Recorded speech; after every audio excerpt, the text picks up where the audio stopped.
নমস্কার, সকলকে উৎপল শিরওয়ার চ্যানেলে স্বাগত। আজকের ভিডিওতে আমরা ক্লাস 6 এর লেসন 11 কলি কিবারের লেখা দ্য ব্লাইন্ড বয় এই কবিতার প্রতি লাইনের বাংলা অনুবাদ ও বিশ্লেষণ করব। তাই তোমরা ভিডিওটা স্কিপ না করে অবশ্যই প্রথম থেকে শেষ পর্যন্ত দেখবে। আর যারা আজ আমার চ্যানেলটা প্রথম দেখছো বা এখনও সাবস্ক্রাইব করোনি, তারা অবশ্যই চ্যানেলটা সাবস্ক্রাইব করে পাশে থাকা বেল বাটনটা প্রেস করবে, যাতে পরের ভিডিওগুলো আপলোড করার সাথে সাথে তোমাদের কাছে নোটিফিকেশন পৌঁছে যায়। আর আমি অলরেডি ক্লাস 6 এর প্রথম 10টি লেসনের প্রতি লাইনের বাংলা অনুবাদ, বিশ্লেষণ, প্রত্যেকটি অ্যাক্টিভিটি এমনকি রাইটিং পর্যন্ত প্রতিটি অ্যাক্টিভিটির উত্তর নিয়ে ডিটেলস আলোচনা করে ভিডিও আপলোড করেছি। যারা সেই ভিডিওগুলো দেখোনি তাদের জন্য আমি ডেসক্রিপশন বক্সে সেসব ভিডিওর লিঙ্ক দিয়ে দিয়েছি। তোমরা অবশ্যই তোমাদের প্রয়োজন মতো এবং সময় মতো দেখে নিও। এছাড়াও তোমাদের ক্লাস 6 এর উপযুক্ত আর্টিকেলের ব্যবহার, প্রিপোজিশনের ব্যবহার, তোমাদের যে সাবজেক্ট ভার্ব এগ্রিমেন্ট আছে সেসব নিয়ে ডিটেলস আলোচনা করে ভিডিও আপলোড করেছি। তার লিঙ্কও ডেসক্রিপশন বক্সে দেওয়া আছে। যারা দেখোনি তারা অবশ্যই দেখে নিও। চলো শুরু করা যাক আজকের বিষয়। ক্লাস 6 এর লেসন 11 কলি কিবারের লেখা দ্য ব্লাইন্ড বয় কবিতার প্রতি লাইনের বাংলা অনুবাদ ও বিশ্লেষণ। দেখো তাহলে দ্য ব্লাইন্ড বয় কবিতাটি কলি কিবারের লেখা। খুব ভালো করে কবিতার নাম এবং কবির নাম স্পেলিং সহ খুব ভালো করে মনে রাখবে। প্রথমে আমরা কবি পরিচিতি সম্পর্কে একটু জেনে নিই। দেখো, কলি কিবার 1671 to 1757। কলি কিবার যিনি জন্মগ্রহণ করেন 1671 খ্রিস্টাব্দে এবং পরলোক গমন করেন 1757 খ্রিস্টাব্দে, ওয়াজ এ নোটেড ইংলিশ ড্রামাটিস্ট, ছিলেন একজন বিখ্যাত ইংরেজ নাট্যকার, অ্যাক্টর, শিল্পী, অভিনেতা অ্যান্ড পোয়েট এবং কবি। হি রোট 25 প্লেজ, তিনি লিখেছিলেন 25টা নাটক, and a number of poems, আর প্রচুর সংখ্যক বা অনেক সংখ্যক কবিতা। দেখো, এই কবিতাটির মূল বিষয়বস্তুটা একটু সংক্ষেপে বলে দিই। কবিতাটি এক অন্ধ বালককে নিয়ে, যে দৃষ্টিহীন হলেও মানসিকভাবে খুবই দৃঢ়, শক্ত, আর সব কিছুকে ইতিবাচক ভঙ্গিতে সে দেখে। সে চায় এই প্রতিবন্ধকতাকে কাটিয়ে উঠে জীবনকে পরিপূর্ণভাবে উপভোগ করতে। রাজার মতো আচরণ করে সে, কিন্তু সর্বহারার মতো আচরণ করে না যে সে অন্ধ বলে।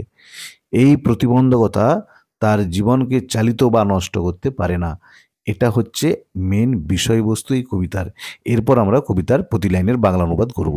ও সে, ও বলো, what is that thing called light, কি সেই জিনিস যাকে আলো বলে।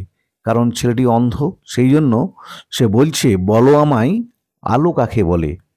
Which I can never enjoy, যে জিনিসটা আমি কখনো উপভোগ করতে পারি না। মানে আলোকে, যেহেতু সে অন্ধ তাই সে আলোটা কোনোদিন উপভোগ করতে পারে না। সেই জন্য সে বলছে যে আমায় বলো আলো কাকে বলে, যে যাকে আমি বা যে জিনিসটাকে আমি কোনোদিনও উপভোগ করতে পারি না। What is the blessing of the sight, দৃষ্টিশক্তির আশীর্বাদটাই বা কি, বা যখন তোমরা চোখ মেলো তখন সেটা কত সুন্দর হয় সেটা আমায় বলো। O tell your poor blind boy, হাই তোমরা বলো এই বেচারা অন্ধ ছেলেটিকে। You talk of wondrous things you see, তোমরা আলোচনা করো, কথা বলো সেসব আশ্চর্য জিনিসগুলোকে নিয়ে যা তোমরা দেখো, যে তোমরা তোমাদের দেখা সমস্ত আশ্চর্য জিনিস নিয়ে কথা বলো। You say the sun shines bright, তোমরা বলো সূর্য উজ্জ্বলভাবে কিরণ দেয়, সূর্য ঝলঝল করে দীপ্তিমান হয়। আই ফিল ইজ ওয়ার্ম, আর আমি শুধু তার উষ্ণতাটা অনুভব করতে পারি, কারণ সে তো অন্ধ। But how can he then make it day or night, কিন্তু কেমন করে তাহলে সে দিন রাত বানায় সেটা আমায় বলো।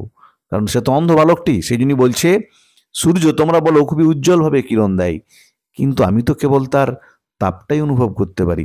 তাই আমায় বলো সূর্য কিভাবে দিন বা রাত কিভাবে বানায়, তৈরি করে। My day or night myself I make, আমি নিজেই আমার দিন রাতটিকে বানাই, মানে আমার দিন রাতটি তৈরি করি আমি নিজেই। When ever I sleep or play, যখন আমি ঘুমাই বা খেলা করি, মানে যখন আমি ঘুমাই তখনই আমার কাছে রাত্রি, আর যখন আমি খেলা করি তখনই আমার কাছে দিন, কারণ সে তো অন্ধ, দেখতে পায় না।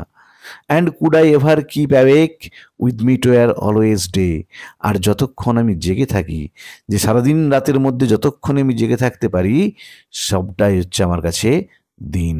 With heavy size I open here, ভারী দীর্ঘশ্বাস ফেলে আমি প্রায় শুনতে পাই।